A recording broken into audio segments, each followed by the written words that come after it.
किसी भी स्टेट के जुडिशियरी का जो एग्जाम होता है उसमें ट्रांसलेशन का पैसेज जरूर आता है, हिंदी से इंग्लिश और इंग्लिश से हिंदी में करने के लिए। चाहे झारखंड का हो, चाहे छत्तीसगढ़ का हो, चाहे मध्य प्रदेश का हो, हिमाचल प्रदेश का हो, राजस्थान का हो, किसी भी स्टेट का हो, चाहे दिल्ली का हो, ठीक है। जुडिशियरी का जो एग्जाम होता है और जो हाई कोर्ट के ट्रांसलेटर का एग्जाम होता है, उन सभी में इस तरह का जो ट्रांसलेशन है, इस तरह के जो पैसेज हैं ट्रांसलेशन के लिए आते हैं। और अगर आप अच्छे से ट्रांसलेशन कर पाते हैं, ट्रांसलेट कर पाते हैं, तो आपको अच्छी स्कोरिंग मिलती है और ये अच्छी स्कोरिंग आपको सिलेक्शन दिलाने में बहुत मदद करती है। आज एक ऐसे ही उलझे हुए और बड़े लंबे वाक्य को ले रहे हैं ट्रांसलेशन के लिए, ताकि आप लोगों को समझ में आए कि किस तरह से ट्रांसलेशन आप आसानी से बना सकते हैं। ठीक है, देखने में एक बार में लगता है कि ये बहुत ही कठिन है, लेकिन ये देखिए धीरे धीरे करते जाएंगे तो आपको आसान भी लगते जाएगा। ठीक है, ये पूरा यहाँ से लेकर यहाँ तक एक ही सेंटेंस है। अब सेंटेंस को एक बार मैं पढ़ के सुना देता हूँ। जब विक्रय अनुबंध में विक्रय रजिस्ट्री के लिए समय सीमा निकट आने लगी, यहाँ एक कॉमा दे दिया। ठीक है, ये एक प्रकार से कंडीशन जैसे हो गया। जब समय आने लगी तब दूसरा काम क्या हुआ, तो वादी ने प्रतिवादी को अपने अभिभाषक के माध्यम से, ठीक है, खुद नहीं, अपने अभिभाषक के माध्यम से उक्त विक्रय अनुबंध अनुसार शेष राशि प्राप्त कर उक्त मकान की विक्रय रजिस्ट्री वादी के पक्ष में निष्पादित करवाने और मकान का रिक्त आधिपत्य दिए जाने हेतु एक रजिस्टर्ड सूचना पत्र 3 जून 2013 को भेजकर प्रतिवादी को उक्त मकान की विक्रय रजिस्ट्री के निष्पादन हेतु उप पंजीयक कार्यालय जबलपुर में दिनांक 11 जून 2013 को सुबह 11 बजे उपस्थित होने की सूचना दी। ठीक है, अब ये पूरा सेंटेंस पढ़ के एकदम से दिमाग चकरा जाएगा कि भाई कैसे बनाएंगे, क्या बनाएंगे। सबसे पहले तो सभी लोग जानते हैं कि जो हिंदी का वाक्य होता है उसमें पहले सब्जेक्ट होता है, उसके बाद में ऑब्जेक्ट और अदर वर्ड्स होते हैं, उसके बाद में वर्ब होता है ना, ये सभी लोग जानते हैं। अब इसको इंग्लिश में अनुवाद करने के लिए क्या करना है हमें, सब्जेक्ट वहीं का वहीं रहता है और इंग्लिश में वर्ब पहले आ जाता है, उसके बाद में ऑब्जेक्ट और अदर वर्ड्स आते हैं। ये तो बहुत सिंपल और छोटी सी बात है, आप सभी लोग जानते होंगे, लेकिन जितना आसान ये 3 शब्द दिखाई दे रहे हैं उतना आसान है नहीं, इसको ढूंढना भी बहुत मुश्किल होता है कि कौन से है। ठीक है, और फिर इसके साथ में संशोधक क्या क्या है, ठीक है, किस तरह से संशोधन कर रहे हैं और क्या क्या चीजें उसमें एडिशनल इंफॉर्मेशन दी गई है तीनों के बारे में। हिंदी से इंग्लिश में अनुवाद करने के लिए इस तरह से इंटरचेंज होता है, इसीलिए आप लोगों ने उल्टा उल्टा चलने वाला फार्मूला सीखा होगा। ठीक है, इस तरह से ऑब्जेक्ट चला जाता है, वर्ब के जगह में वर्ब आ जाता है ऑब्जेक्ट की जगह में। ठीक है, अब ये किस तरह से होता है देख लेते हैं एक एक करके।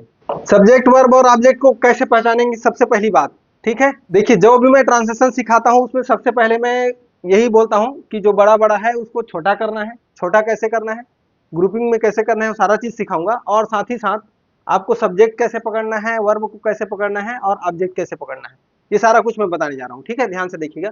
पहले तो आप ये देख लीजिए, ये वाक्य का एक पहला पोर्शन है, यहां से लेकर यहां तक का कॉमा लगा हुआ है, तो अब बड़े ही आसानी से आप यहाँ से लेके यहाँ तक का ट्रांसलेशन ज्यों का त्यों बना सकते हैं जैसा ट्रांसलेशन बनता है। ठीक है, उसके बाद जो दूसरा पोर्शन है यहाँ से लेकर के यहाँ तक, इसमें है थोड़ा सा लोचा। ठीक है, लोचा क्या है, बहुत सारा इसमें रीजन भी बता दिया, क्यों किया, कैसे किया, किसके माध्यम से किया और कब किया, सारी इन्फॉर्मेशन इसमें डाल दी गई है। तो इसका सीक्वेंस क्या होगा, किस तरह से ट्रांसलेट करेंगे, देखते जाइए। पहली बात क्या है कि जब भी हम ट्रांसलेशन के लिए बैठते हैं तो मेरा ये काम रहता है कि हमें वर्ब को ढूंढना है पहले। ठीक है, ट्रांसलेशन का जो मुख्य बात होता है क्या होता है, वर्ब होता है। वर्ब को पहचानना और उसके बहुत सारे रूप होते हैं, उसको सही तरीके से जांचना बहुत जरूरी रहता है। लेकिन वर्ब को, सब्जेक्ट को और ऑब्जेक्ट को सबको पहचानेंगे, उससे पहले एक छोटा सा ट्रांसलेशन हम लोग यहाँ तक का बना लेते हैं, उसके बाद फिर आगे बढ़ेंगे। ठीक है, तो इसका ट्रांसलेशन क्या होगा, जब के लिए हो जाएगा व्हेन, यहीं से शुरू कर देता हूँ क्योंकि जगह की शायद कमी होगी यहाँ पे। जब के लिए हो जाएगा व्हेन। अब क्या बोल दिया, विक्रय अनुबंध में विक्रय रजिस्ट्री के लिए समय सीमा, इसकी बात हो रही है। ठीक है, किसकी बात हो रही, समय सीमा की। समय सीमा निकट आने लगी, निकट आने लगी, पास आने लगी। ठीक है, तो इसका सीधा सा ट्रांसलेशन है व्हेन। समय सीमा को हम बोलते हैं डेडलाइन भी बोल सकते हैं और आप इसको टाइम लिमिट भी बोल सकते हैं। व्हेन द डेडलाइन, द हम क्यों डालेंगे, क्योंकि इस विक्रय अनुबंध में इसके बारे में बात की गई है। ठीक है, व्हेन द डेडलाइन या टाइम लिमिट जो भी रहता है, एक ही बात है दोनों का मतलब, टाइम लिमिट। अब ये ये जो टाइम लिमिट है इसी के बारे में ये सारी इंफॉर्मेशन है। तो इसको जस्ट पीछे पीछे जा करके इसका पूरा ट्रांसलेशन उतार लेंगे, क्योंकि ये टाइम लिमिट के बारे में ही एडिशनल इंफॉर्मेशन है ये सब कुछ, कि ये टाइम लिमिट कहाँ है, किसके लिए है ना, वो सारा कुछ इसी का एडिशनल इंफॉर्मेशन है। आप ये भी कह सकते हैं कि इसके बारे में ये फ्रेजेस हैं, ठीक है, जहां फ्रेज का मतलब है वाक्यांश है जिसमें सब्जेक्ट वर्ब या ऑब्जेक्ट वर्ब का कॉम्बिनेशन नहीं है, ठीक है। तो ये अगर वो कॉम्बिनेशन रहता है तो वो क्लास रहता है, पूरा वाक्य भी हो सकता है उपवाक्य, और इस तरह से नहीं है तो ये फ्रेज है। तो इस तरह से आप देख लो, when the deadline time limit for, के लिए हो जाएगा फॉर विक्रय रजिस्ट्री के लिए हो जाएगा, विक्रय का हो गया सेल, रजिस्ट्री के लिए हो गया रजिस्ट्रेशन, सेल रजिस्ट्रेशन, मे के लिए हो जाएगा इन, कहा विक्रय अनुबंध में, है ना, sale registration in sale, agreement बनता है ना जमीन खरीदारी वगैरह के लिए, तो एग्रीमेंट, सेल एग्रीमेंट, ठीक है, इन सेल एग्रीमेंट। अब आ जाएगा आपका वर्ब आने लगी, ठीक है, निकट आने लगी, तो इसके लिए हो जाएगा स्टार्टेड, स्टार्टेड, कमिंग भी बोल सकते हैं आप आने के लिए, है ना, क्योंकि ना ने नी वाला यानी पार्टिसिपल यूज हो रहा है, कमिंग, ठीक है, आईएनजी फॉर्म, स्टार्टेड कमिंग, या आप अप्रोचिंग भी कर सकते हैं अगर आप चाहें तो, इस तरह से अप्रोचिंग वर्ड भी आप यूज कर सकते हैं। उसके बाद लगा दिए कामा। अब देखिए पूरी बात क्या है कि ये जो यहाँ से लेकर यहाँ कामा दिया हुआ है ना, ये क्या है, ये पूरा यहाँ से लेकर के यहाँ तक का जो वाक्य है ये सबको ये क्या कर रहा है, संशोधित कर रहा है, क्योंकि ये पूरी यहाँ से लेकर यहाँ तक की जो कहानी है वो क्यों हो रही है, इसी की वजह से, क्योंकि टाइम लिमिट उसका खत्म होने वाला था, समय सीमा उसका खत्म होने वाला था, इसीलिए उसने ये सब कुछ भेजने का, नोटिस भेजने का काम किया। तो ये पूरे के पूरे वाक्य को ये मॉडिफाई कर रहा है, संशोधित कर रहा है, ठीक है। तो इसीलिए ये बीच में भी आ सकता था, पहले भी आ सकता है, इसी तरह से, ठीक है। तो हमने इसका ट्रांसलेशन बना लिया सिंपली जहां से जहां तक है, लेकिन एक बात ध्यान रखना है कि उसके बाद में कॉमा जरूर आएगा। वैसे ऑलरेडी इसमें कॉमा दिया हुआ था, नहीं भी दिया रहता तो आपको ध्यान देना है, कॉमा यहाँ पे लगाना है, ठीक है। अब जो बच गई है, अब मैं बता दूं आपको कि अगला जो सेंटेंस है इसमें सबसे पहला काम मैंने बताया आपको कि आपको वर्ब ढूंढना है, ठीक है। तो वर्ब कहाँ है, पढ़ते पढ़ते आएंगे तो आप देखेंगे एक वर्ब यहाँ पर है, ठीक है, भेज कर, ठीक है। दूसरा वर्ब क्या है, हिंदी के वाक्य में हमेशा लास्ट में होता है, वाक्य के अंत में, सूचना दी, ठीक है। ये दो वर्ब हैं। अब आप बोलोगे ये भेज कर है ना, वर्ब का कौन सा रूप है, ये पार्टिसिपल है, ठीक है, भेज कर, सेंडिंग। तो इसको ट्रांसलेट करने के दो तरीके होते हैं, और क्योंकि ये वाक्य बहुत लंबा है, क्योंकि ये वाक्य बहुत लंबा है तो इसको छोटा करके हम दो हिस्सा कर दें तो ज्यादा बेहतर रहेगा, आपको ट्रांसलेट करने में भी बहुत आसानी हो जाएगी। दो पोर्शन में कर लेंगे, यानी कि पूरे वाक्य में जो वादी काम कर रहा है वो दो काम कर रहा है, एक तो यहाँ भेजने का काम कर रहा है, इस तरह से भेजने के बाद में फिर ये सूचना देने का काम कर रहा है, ठीक है। तो इस भेज कर का एक हम बना लेंगे क्या, इसको सिंपली दो तरीका होता है, पार्टिसिपल यूज करके भी हो सकता है, और दूसरा हम इसको इस तरह से तोड़ सकते हैं, यानी कि भेजा काम, ये भेजा और जस्ट उसके बाद में ये वाला काम हुआ, तो इसको भेजा और प्रतिवादी को सूचना दी। यानी कि कुल मिला के पूरे पैसेज में अगर आप बात करने जाएं तो क्या इसका सारांश क्या है, वादी ने प्रतिवादी को, इतना सही है ये सेंटेंस, बाकी चीजें आपको जो भी है झोल वो आपको समझना पड़ेगा। वादी ने प्रतिवादी को सूचना पत्र भेजकर उपस्थित होने की सूचना दी, इतना ही है ये वाक्य, ठीक है। अब इतनी सी बात अगर आप समझ जाओगे तो ट्रांसलेशन बना पाओगे, ठीक है, इतना सही बात है, वादी ने प्रतिवादी को, और आप एक बात और समझना चाहो तो समझ सकते हो अभिभाषक के माध्यम से है, ठीक है। वादी ने प्रतिवादी को नोटिस भेजकर उपस्थित होने की सूचना दी। अब देखो मैं बताता हूं आपको कि वर्ब आपने पकड़ लिया, ठीक है। अब इसी वर्ब से आपने पूछना है, अगर आपको सब्जेक्ट निकालना है, वैसे तो अगर ने आ जाता है हिंदी के वाक्य में तो आपको पता चलता है कि ये करता है, यानी कि सब्जेक्ट है, क्योंकि कारक अगर आप लोगों ने पढ़ा होगा तो याद होगा, कर्ता ने कर्म को करण से, इस तरह से कारक का वो है, तो ये ने भी तभी आता है जब आपका क्रिया जो है सकर्मक क्रिया हो। अगर वो अकर्मक क्रिया होगी तो ने का यूज नहीं होता। तो बहुत जगह में आप फिर वो कंफ्यूज हो जाओगे।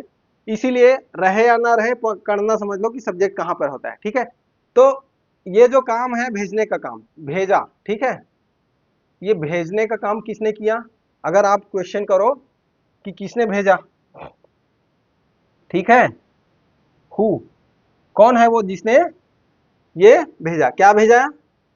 जिसने भी ये भेजने का काम किया, वर्ब, ठीक है। तो किसने भेजा? वादी ने। तो वादी कौन हो गया? प्लेंटिव। प्लेंटिव यही क्या है? ये जो हु का आंसर देता है यही होता है सब्जेक्ट। वाक्य में काम कौन कर रहा है, ठीक है, वही होता है सब्जेक्ट। तो आपको पता चलना है इस तरह से। उसके बाद में इसी वर्ब से आपने पूछना है कि क्या भेजा, ठीक है। क्या का आंसर जो देता है व्हाट, भेजने का काम हुआ ना। क्या भेजा? नोटिस भेजा, है ना। सूचना पत्र का मतलब क्या है? नोटिस। तो ये क्या है आपका? ये ऑब्जेक्ट है, ठीक है, ये डायरेक्ट ऑब्जेक्ट है। क्या भेजा? नोटिस भेजा। तो ये आपका ऑब्जेक्ट यानी कि कर्म है, ठीक है। ये मैं यहां से लेकर के ऊपर के पोर्शन की बात कर रहा हूं, ठीक है। और के बाद में यहां तक का हम दूसरा बनाएंगे ट्रांसलेशन। दो काम होने की बात बताई है तो पहले काम को हम ले रहे हैं, ठीक है। ऑब्जेक्ट निकल गया, सब्जेक्ट निकल गया, ऑब्जेक्ट निकल गया, वर्ब आपको पता ही है। तीनों चीजों को ढूंढना बहुत मुश्किल रहता है, बोलते हैं ना। एक और रहता है इनडायरेक्ट ऑब्जेक्ट, ठीक है। वो अगर किसे और किसने,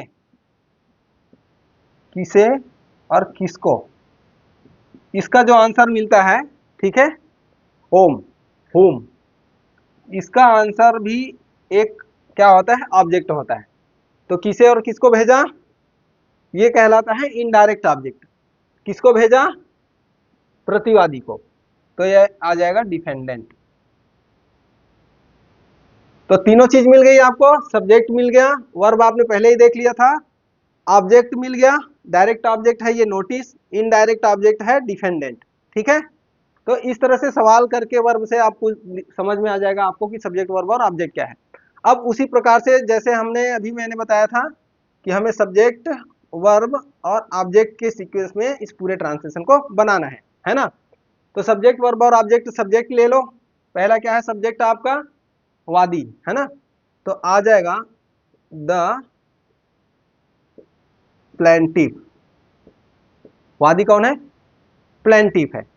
लेकिन इस पूरे वाक्य में सब्जेक्ट के बाद में क्या आता है हमारा? सब्जेक्ट हमने ले लिया, इसके बारे में और कोई एडिशनल इंफॉर्मेशन नहीं है इसमें। नेक्स्ट सीक्वेंस किसका है? वर्ब का है, ठीक है। वर्ब आने से पहले आपको एक बात का और ध्यान रखना है कि ये जो पूरा काम हो रहा है ना, यहां से लेके यहां तक, ये किसी के माध्यम से हो रहा है। यानी कि कर्ता खुद नहीं काम कर रहा है, किसी के माध्यम से करा रहा है। तो यहाँ पे क्या है? काजेटिव वर्ब भी यूज हुआ है बीच में, ठीक है। तो वो काजेटिव वर्ब की वजह से हमें क्या यूज करना है, वर्ब का कौन सा फॉर्म ट्रांसलेशन में लाना है वो भी देखेंगे। लेकिन उसने बोला अपने अभिभाषक के माध्यम से, तो इसका ट्रांसलेशन आपको बीच में एक कॉमा करके बना के लेना पड़ेगा, ठीक है। इस तरह से देख लेना। द प्लेंटिव कैसे किया सारे काम को? थ्रू हिज, अभिभाषक का मतलब होता है, आप चाहें तो लॉयर भी कर सकते हैं या एडवोकेट भी कर सकते हैं, ठीक है। Through his lawyer. अब देखो, अब आ जाएगा, फिर से कॉमा कर दो ताकि कोई दिक्कत ना हो। The plaintiff through his lawyer, सारा काम उसके माध्यम से होने के लिए किया। अब आ जाएगा आपका वर्ब का पोर्शन, ठीक है। वर्ब का पोर्शन क्या है? वर्ब क्या है आपका? भेजा।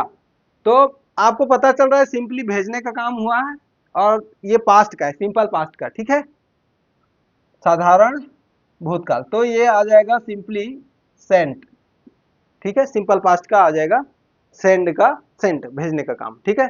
सब्जेक्ट हो गया, वर्ब हो गया। अब आप लोग ले लो ऑब्जेक्ट को, ठीक है। The plaintiff through his lawyer sent, अभी मैंने बताया था ऑब्जेक्ट क्या है? नोटिस है, ठीक है। सेंट नोटिस, लेकिन खाली नोटिस तो नहीं लिखेंगे ना हम, क्या करेंगे? नोटिस के साथ में उसको, और वो नोटिस क्या है, कैसा है, ये सब कुछ जानकारी यहाँ से लेके यहाँ तक के पूरा नोटिस के बारे में दिया हुआ है, ठीक है। और ये भी इसके साथ में ही है, चाहे तो आप ये भी ले सकते हैं। The plaintiff through his lawyer sent, क्योंकि एक है इसलिए हम ले लेंगे ए या a. The plaintiff sent a registered, के लिए ये तो इंग्लिश ही है, रजिस्टर्ड सूचना पत्र का आ जाएगा नोटिस, ये आ गया आपका ऑब्जेक्ट, ठीक है। Saint a registered notice. अब चाहे तो आप डेटेड करके लिख लो इसको, या एक MPFTR होता है, इसमें आप देखेंगे कि सब्जेक्ट आ जाता है, वर्ब आ जाता है और ऑब्जेक्ट आ जाता है। तीनों चीज आने के बाद में और भी होते हैं कुछ चीज, अगर इनके बारे में एडिशनल इन्फॉर्मेशन और नहीं है तो जो बचा हुआ एडिशनल इन्फॉर्मेशन है वो किसके बारे में रहता है, वर्ब के बारे में रहता है, और उसको हम बोलते हैं एडवर्बियल्स, ठीक है। एडवर्बियल्स यानी कि ऐसे ये फ्रेज भी हो सकते हैं, क्लास भी हो सकते हैं, ठीक है। यानी उपवाक्य भी हो सकता है और छोटे छोटे वाक्यांश भी हो सकते हैं, यानी एक से अधिक वाक्य का ग्रुप भी हो सकता है। तो जो भी आएगा वो क्या होगा, sent a registered notice. MPFTR मैंने लिखा है यानी कि एडवर्ब ऑफ मैनर, यानी कि करने का तरीका कैसे है, कैसे का आंसर जो देता हो, ठीक है। उसके बाद में एडवर्ब ऑफ प्लेस, काम कहाँ पे हुआ है। उसके बाद एडवर्ब ऑफ फ्रीक्वेंसी, उसके बाद में एडवर्ब ऑफ टाइम, उसके बाद में एडवर्ब ऑफ रीजन। तो हमारे पास बचा क्या है इसका, ये डेट दे रहा है तो एडवर्ब ऑफ टाइम है, तो चाहे तो आप ऐसा समझ लो, या नोटिस डेटेड करके भी आप सीधा सीधा इसको साथ में ले लेंगे, तो उसके रजिस्टर्ड नोटिस के साथ ही ये डेट आना है। रजिस्टर्ड नोटिस ऑन हो जाएगा फिर 3 जून 2013। इसको मैं मिटा दे रहा हूं क्योंकि इसका काम हो चुका है ना। तो चाहे तो आप डेटेड करके लिख सकते हैं या ऑन करके भी लिख सकते हैं, ये आपका टाइम बता रहा है कि ये काम भेजने का काम कब हुआ है, 3 जून 2013 को, ठीक है। अब उसके बाद में क्या बचा, ये आपको कैसे भेजा, ये नहीं आया था, कैसे भेजा आया भी, तो ये रजिस्टर्ड है, ये यहाँ पे आपको पता चल रहा है, ठीक है। उसके बाद में प्लेस नहीं है, फ्रीक्वेंसी नहीं है, टाइम हमने लिख दिया कब की बात है। उसके बाद में एडवर्ब ऑफ रीजन, ठीक है। अब ये सारा कुछ हुआ है, इसमें रीजन भी दिया गया है कि सारा काम क्यों हुआ है। तो आप देखेंगे उक्त विक्रय अनुबंध अनुसार शेष राशि प्राप्त प्राप्त कर या कर के समझो, ठीक है। उक्त मकान की विक्रय रजिस्ट्री वादी के पक्ष में निष्पादित करवाने, तो यहां से लेकर यहां तक एक रीजन हो गया, रीजन नंबर 1, और करके दूसरा रीजन और बता रहे हैं, 2 कारण बता रहे हैं, ठीक है। यानी कि एडवर्ब ऑफ रीजन दूसरा भी है, मकान का रिक्त आधिपत्य दिए जाने हेतु, यहां तक। तो पहला वाला जो आया है रीजन उसको हम ले लेंगे, उसके बाद में दूसरे वाले को दूसरे पोर्शन में ले लेंगे। पहला वाला रीजन क्या है, यहां तक है ना, निष्पादित करवाने, और उसके पहले क्या है, शेष राशि प्राप्त करके, है ना। तो उक्त विक्रय अनुबंध अनुसार शेष राशि प्राप्त कर, टू गेट, प्राप्त करने के लिए ना, पाने के लिए, मतलब to gate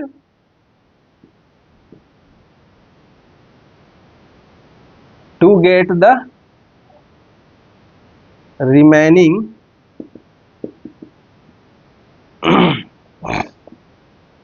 to get the remaining amount, शेष राशि का मतलब क्या है, बचे हुए धन राशि को, ठीक है। To get the remaining amount, अनुसार के लिए क्या हो जाता है, एज पर उक्त अनुबंध, उक्त विक्रय अनुबंध, as per said sale agreement, आप चाहें तो यहाँ पे द लगा सकते हैं, as per the sale agreement, इसके अनुसार, है ना। To get the remaining amount as per said sale agreement and पाने के लिए हो गया, एंड उक्त मकान की विक्रय रजिस्ट्री वादी के पक्ष में निष्पादित करवाने। एंड अब मैंने जैसे बोला था यहाँ काजेटिव वर्ब यूज होगा, क्योंकि कर्ता यानी कि जो सब्जेक्ट है वो खुद नहीं काम कर रहा है, किसी और अभिभाषक के माध्यम से करा रहा है। तो आ जाएगा गेट, आप लोगों को पता है causative verb get, make, let, help, ये सब यूज होता है, तो यहाँ पर गेट आएगा कन्विंस करके, है ना।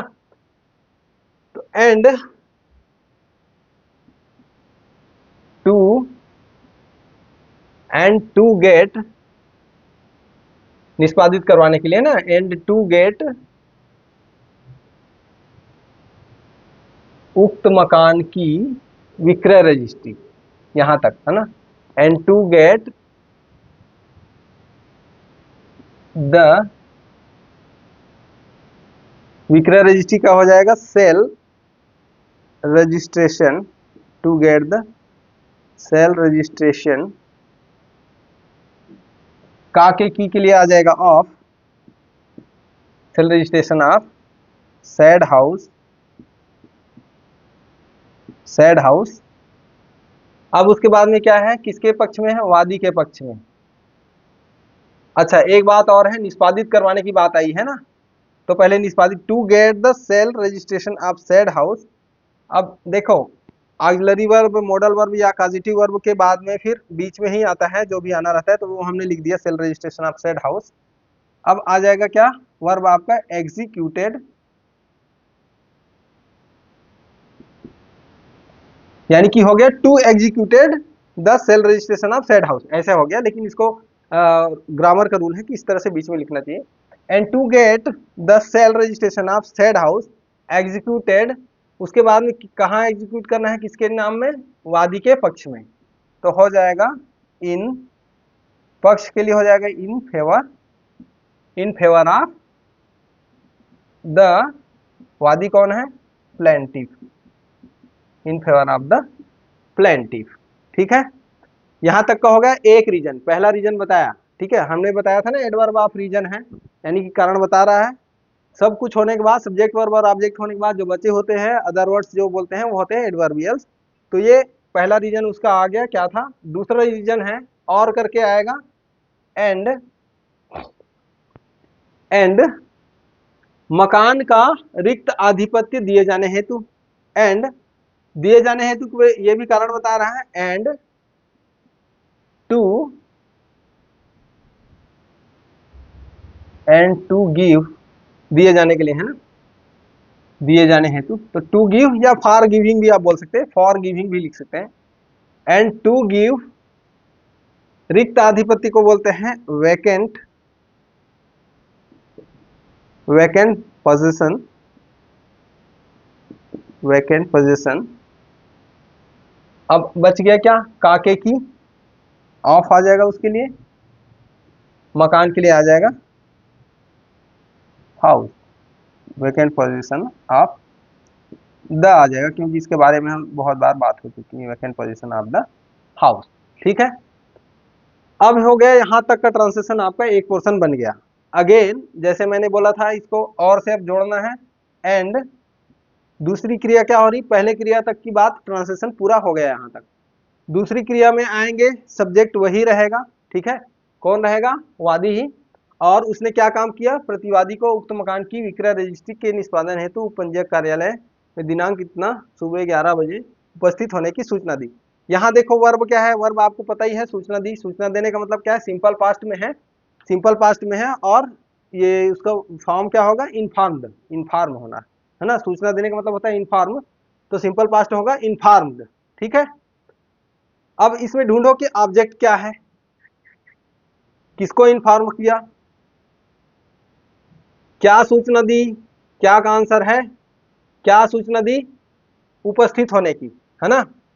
उपस्थित होने की सूचना दी, एक तो ये हो गया आपका ऑब्जेक्ट। दूसरा किसे या किसको, तो प्रतिवादी को, ये इनडायरेक्ट ऑब्जेक्ट। ठीक है, दो ऑब्जेक्ट हो गए। तो अगेन इसको सब्जेक्ट वर्ब और ऑब्जेक्ट के हिसाब से हम देखेंगे। सब्जेक्ट आपका वही है, अब सीधा सीधा आ जाएगा वर्ब, क्योंकि उसी सब्जेक्ट के बारे में बात हो रही, सारा कुछ एंड से जोड़ा है। नेक्स्ट पोर्शन क्या आएगा आपका, वर्ब का आएगा। वर्ब क्या है, इन्फॉर्म्ड, एंड इन्फॉर्म्ड, किसको इन्फॉर्म किया, ऑब्जेक्ट आ जाएगा, इनडायरेक्ट ऑब्जेक्ट आ जाएगा। एंड इन्फॉर्म्ड द, मैंने बताया किसको, ये प्रतिवादी को। Informed the defend and inform the defendant. अब किस चीज के लिए, या आप एक समझो एक प्रकार से ये ऑब्जेक्ट के रूप में आया है उपस्थित होने के लिए, है ना। एंड इन्फॉर्म द डिफेंडेंट, उपस्थित होने की या होने के लिए है, तो इसका मतलब क्या है, टू अपीयर, उपस्थित होने के लिए आ जाएगा क्या, टू अपीयर। अब उसके बाद में सब्जेक्ट वर्ब और ऑब्जेक्ट आ गया, तीनों चीज बच गए क्या, एडवर्बियल्स। अब एडवर्बियल्स में इसी प्रकार से फिर से एमपी एफटीआर देखते जाइए आप लोग, यानी कि एडवर्ब ऑफ मैनर, कैसे कैसे किया गया, ये क्रिया कैसे की गई, सूचना देने का काम कैसे किया गया,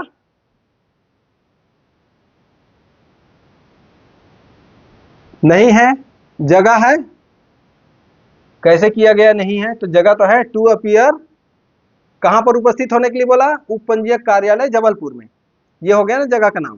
तो एडवर्ब ऑफ प्लेस, ठीक है, टू अपीयर एट, चाहे तो हाँ एट ही आएगा, टू अपीयर एट उपपंजीयक कार्यालय जबलपुर का मतलब है सब रजिस्ट्रार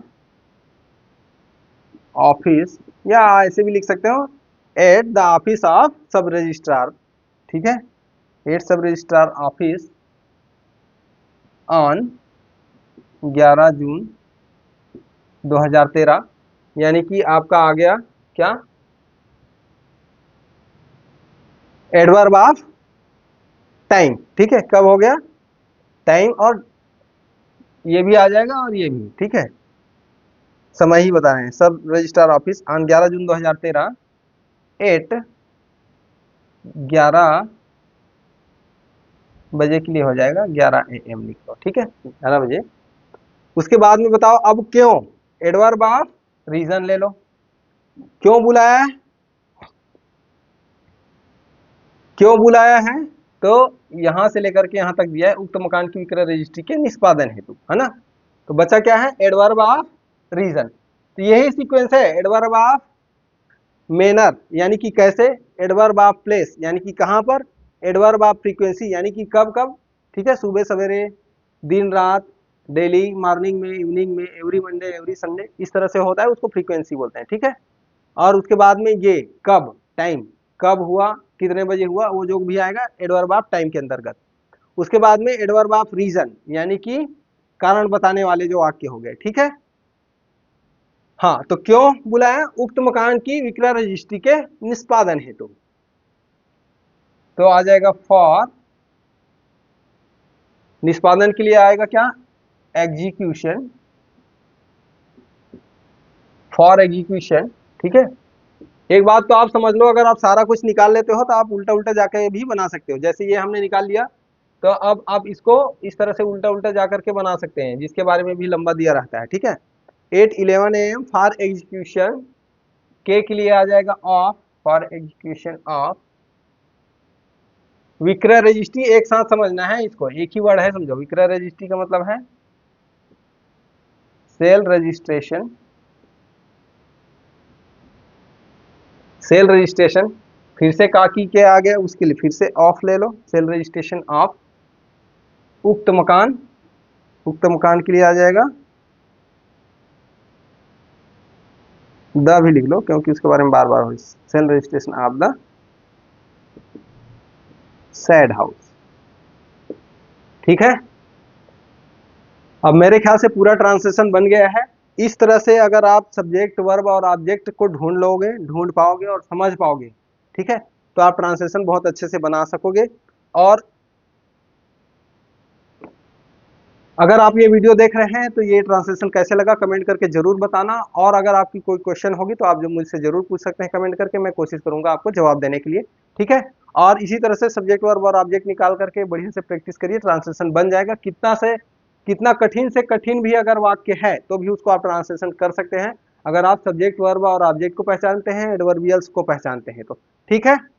तो मुझे उम्मीद है आज का ट्रांसलेशन आप सबको पसंद आएगा, और आप लोगों के लिए मुझे लगता है कि मैंने इतने लंबे और जटिल ट्रांसलेशन को आसान बनाने की कोशिश की है। फिर भी अगर आपका कोई क्वेश्चन रहता है तो आप मुझे कमेंट करके जरूर बता सकते हैं, और अगर आप ऑनलाइन कोर्स को ज्वाइन करना चाहते हैं तो नीचे नंबर फ्लैश हो रहे हैं, उसमें आप मुझे कांटेक्ट कर सकते हैं इसके लिए। तो फिर मिलेंगे अगले वीडियो में, तब तक के लिए नमस्कार, धन्यवाद।